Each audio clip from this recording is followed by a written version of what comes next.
Caffeine. You drink it because you're tired. What it actually does is block adenosine, the chemical your brain uses to register exhaustion. It doesn't give you energy. It steals the receipt for your tiredness and throws it away.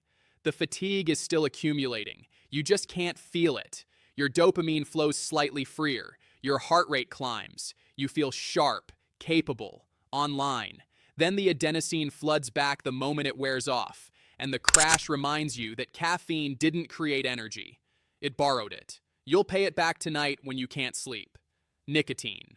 It reaches your brain in 8 seconds. Faster than an intravenous injection.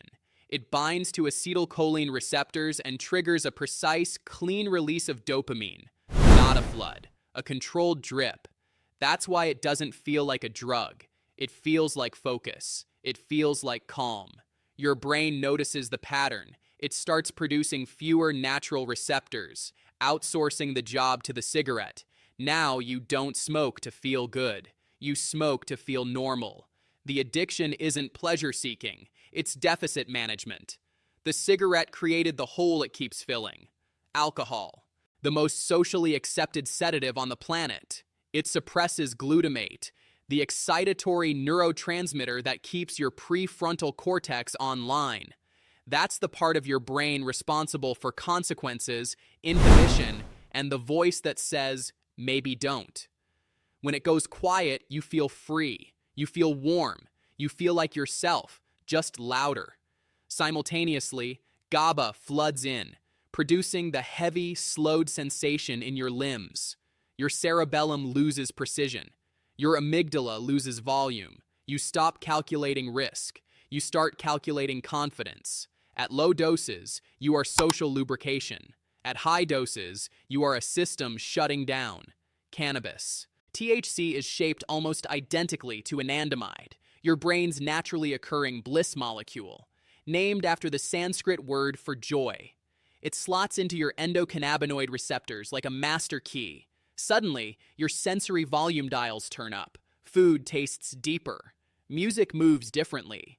Time loses its grip. Your hippocampus stops transferring short-term memories to long-term storage as efficiently, which is why the sentence you started 3 minutes ago feels like it happened in a different room. Your amygdala quiets. Anxiety can dissolve, or in some, amplify, entirely dependent on chemistry, dose, and what you were already carrying before you inhaled. Cocaine. It doesn't create dopamine, it traps it.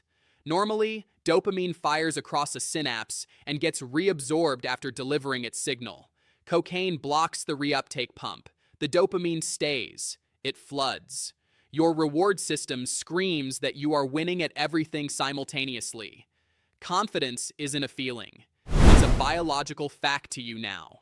Your heart accelerates. Your blood vessels constrict. Euphoria peaks in minutes. Then the crash arrives not slowly, but structurally.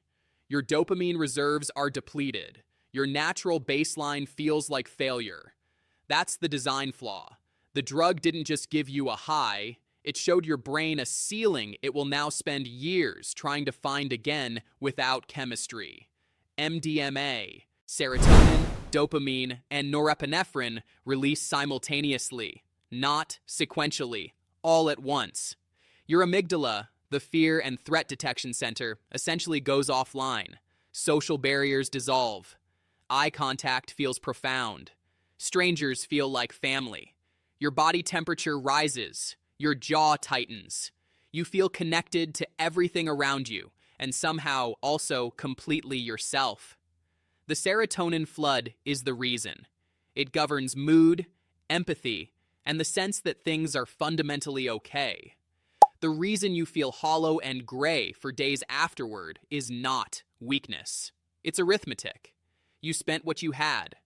Serotonin synthesis takes time. The come down is the bill. Magic mushrooms. Psilocybin converts to psilocin in your body. It binds to serotonin receptors, specifically the 5-HT2A receptor, and does something unusual. It quiets the default mode network. That's the part of your brain that maintains the narrative of self. The voice that says, I am this person in this situation, with these problems. When it goes quiet, the borders between self and environment become permeable. Patterns appear in static. Emotions surface without context or warning. Time becomes a suggestion. At low doses, the world softens and brightens. At high doses, the self dissolves entirely.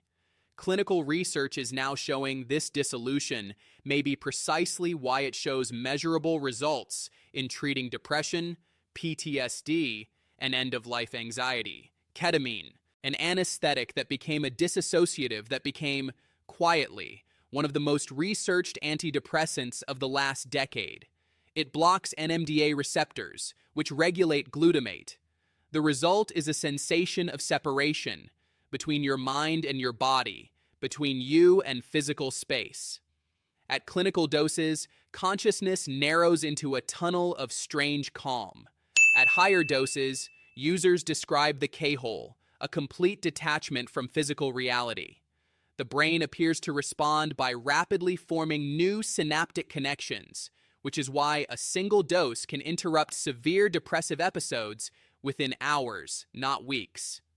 It is simultaneously the drug that removes you from your body and one of the few compounds that may help your brain rebuild itself.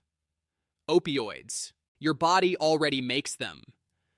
Endorphins, enkephalins, dynorphins. They exist to manage pain and reward survival behaviors. Opioid drugs hijack those same receptors with a signal so powerful your natural system cannot compete.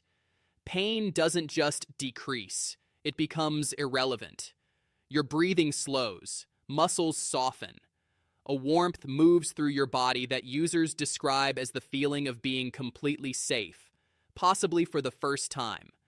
The trap is biological and merciless. Receptors downregulate. You need more for the same effect.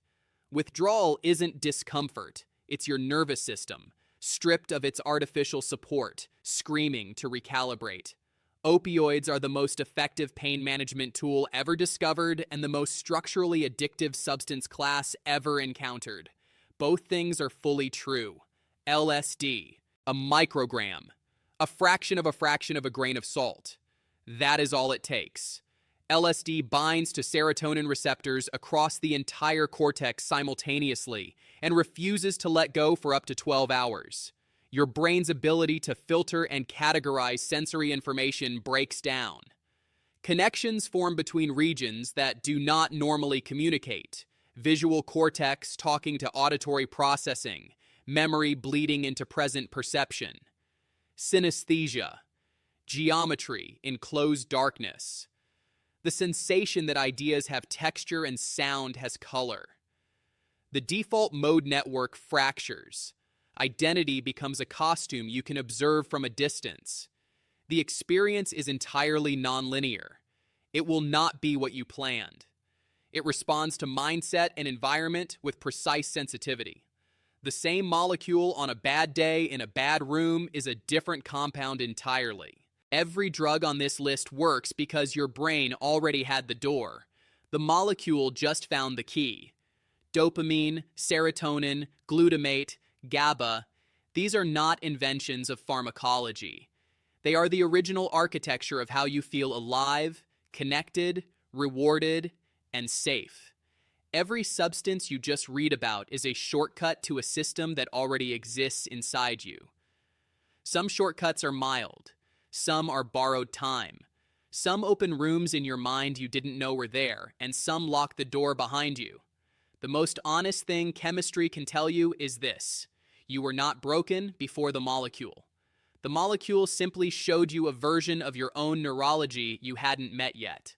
What you do with that introduction is the only part that was ever entirely yours.